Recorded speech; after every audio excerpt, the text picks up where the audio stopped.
I had to go to a different event, so I didn't get to go to this big meeting. But the Lowndes County Board of Education gang, they got together. And I've got to make a correction/apology earlier because we got to balance the QE, anti-QE, pro-QE, what's a QE, you're a QE, I'm a QE, let's all get a QE thing. There's so many groups running around. I got bad information. I thought this was another QE group coming in today. Wrong. As the French say, au contraire, dude. Turns out these gentlemen are from the Lowndes County Board of Education, Fred Weatherington and Philip Poole. Good morning, gentlemen. Morning, Frank. Appreciate you having us. Oh, great to have you in. Now, let's talk about what happened last night. Let's start with Fred Weatherington. What happened last night? You had a big forum, yes? Yes, we're just having one forum. Of course, the city, is having 3 forums. I think they've already had 2 of their 3. They have 1 yet to go. But a lot of our constituents said, of course, our kids are involved with this question just as city kids are. And, of course, we've been inundated with questions, and we felt like we needed to have that forum, and that's what we did. And we've done a lot of research over the summer and put a lot of that out for folks to digest last night. And in fact, I want to tell you that it'll be on the school website by the end of business today, all the slides and everything. And I really hope people will look, because we tried to annotate where the research come from. There's, we've used studies that's looked in consolidation in New York, West Virginia, Arizona, Tennessee, Colorado. So there's a lot of research we've done, and we put out that information last night, and hopefully it was very informative. And it basically, bottom line, it comes down to 2 points. First of all, our job, we feel like, is to support the city's school board's decision. But the 2 points that we found in our research is student achievement really is not gained. We can't find student achievement gains in comparable situations where the consolidations happen. And second of all, definitely is going to cost more local revenue. So our property taxes, and Troy Davis, our assistant superintendent in charge of finance, really did a good job laying that out, and that's why I encourage folks to go to that website, and then you can look at all the information about what all the areas, showing how educational funding works and why we'll receive less federal and less state funding under this, this combined system, and of course we would take more local revenue to make it still run. And your board, let me go one step further. Your board, you're not only opposed to it, but you guys took a formal vote and you voted unanimously. This is not our gig. That's right. We did that a day or 2 after the city board had come out with their decision, and we'd done research just like they'd been doing research over the last several months, and I think we have a lot in common about what we found. So I think and I'll be honest with you. Let me tell you, Frank, I was one of the guys. I'm a former chamber board member, so is Philip, and I'm a current chamber member, and I was one that 2 or 3 years ago, I was interested, with a theory, if you can save taxpayers money and you can achieve student achievement gains, that sounds like a win-win. But, when you do the research and even using the system that the QE folks have had on their website forever in Hamilton County, Tennessee. I really don't care what school district you look at. If you look at comparable school districts to our situation, that's not the case.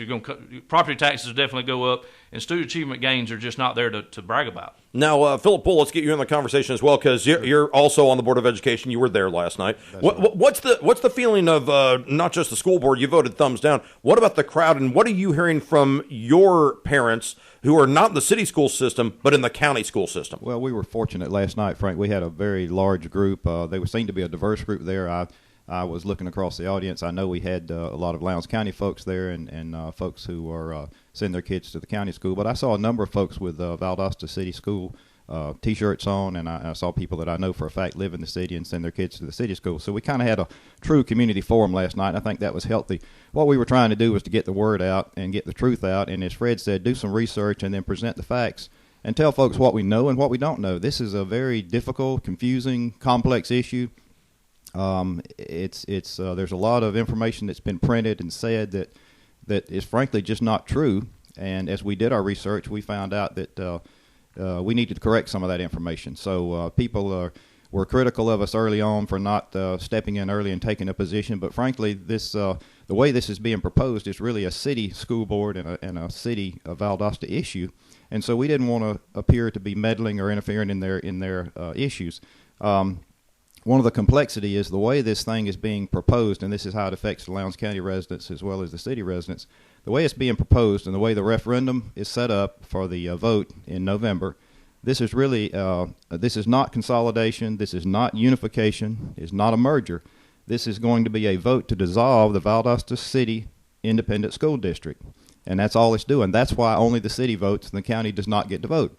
So naturally, a lot of the county residents are saying, hey, why, if we're going to put the school systems together, don't we have a voice in it? Well, in a true consolidation effort, that's what would happen. But the way this is set up, the way this procedure is going about, it's just to do away with the Valdosta City School District. Once that happens, since the Lowndes County School District is the remaining district in this area, then we would be responsible for all the former students from the city school and for the finances and the facilities, and basically would have to take over the former city school system.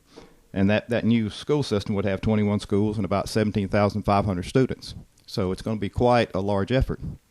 As Fred said, one of the disadvantages to that, the larger system will not receive the same amount of outside funding as the two small systems do today. It just has to do with size. And it has to do with the socioeconomic status and some of the standing. And, the Valdosta City School, because of the population they draw from, they're entitled to more, and rightfully so, entitled to more federal and state funding than the Lowndes School gets. But when you put the two together, mathematically the numbers look better, you blend everything, but the percentages of disadvantaged students aren't as great, so you don't qualify for as much outside funds. So to do the same thing we're doing today, we're going to have to pick up more local revenue to make up that loss of state and federal funds. Wow. Now, as these things are going on, Fred, let me take it back to you. I think we all sort of agree that we all want to work towards education. You guys had a full agenda before the QE thing came up because you're working on this. Everyone's working on No Child Left Behind. Everybody's working on CRCT. Everybody's working on AYP and all these other things. You had a full plate, and it seems like there's a mantra that everyone wants to make education better, but the feeling I'm getting is that maybe this is not the way to go about it. Maybe this group is not the way to go about it.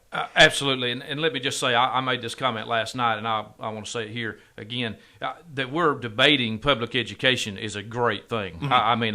And see, that thing, it's good that's got so many people engaged. That's now. right. Absolutely, Frank. And I think, what we need to do is try to take this energy and resources that's being used for a consolidation effort that we find really will not accomplish student achievement and will cost us more local revenue. And where can we focus that energy? I'll tell you the number one goal, and I think was laid out last night in several different places, that poverty is our number one enemy to public education. And could the business community, could we get help from the business community to help us with that? Absolutely. From our church groups, our civic groups, and the business community. Could we come up with ideas of how they could help with the employees? All these folks work in this community, particularly the lower wage earners. If we could focus on how we could incentivize them with comp time or whatever it might be with employers, local employers, getting them, incentivizing them to get involved with their children's education at the school, spending time there with the teachers or a PTO meeting or an extracurricular activity or a reading a class. I mean, it's just, there's all kind of things we can do, and that, we need to be doing parent coaching in some places. We need to do mentoring, more mentoring. We need the community involvement. We need parental involvement. Education, Frank, I want to tell you, I have 3 kids. I have 8 nieces and nephews, 4 in the city and 4 in the county. I'll tell you, it really boils down to the parents or the guardian, whoever. And so we have to make that connection between that parent or guardian to the school system. And we need help that, particularly on your lower socioeconomic households. And that's Fred, where we need Fred, help. you brought up a really fascinating point. You said if it's poverty, you mentioned the business community, because the people, QE and the Chamber of Commerce, if they want QE, if they want that, it's sort of like, one suggestion, let me see if I can get this right. Don't focus so much on education, but focus on the social thing, focus on the money, focus on the poverty, focus that, and that will help lift everybody, including the educational system. Absolutely, and I know hey, listen, they're for economic development. I mean, I understand that, and they're for better jobs and higher wage jobs. So, I think we have a lot. We're in parallel. It's just that we need to make that connection, a stronger connection between the school and that parent or guardian and the children's education. That's where we could really make some drastic improvements, and both school systems everywhere, has the same issue. And we're in the worst economy of my lifetime. Let me just say this. So if you're ever going to tackle this, you'd want things to be booming. I mean, you'd want to be rocking and rolling. And I would want to know that you're going to have student achievement gains. If it's going to take more local revenue, it is a business decision. If something's going to cost you more money, you're going to want to know that it was worth the extra money. Well, I'm just saying that's where we hadn't found that.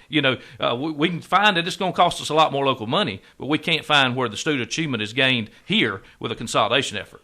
Philip, let me ask you just one final question on the way out the door, because I know you guys got to get the word out. You got to get to work doing everything you're doing. We're business people. Yeah, I know. You just had one forum for people who said they missed the forum.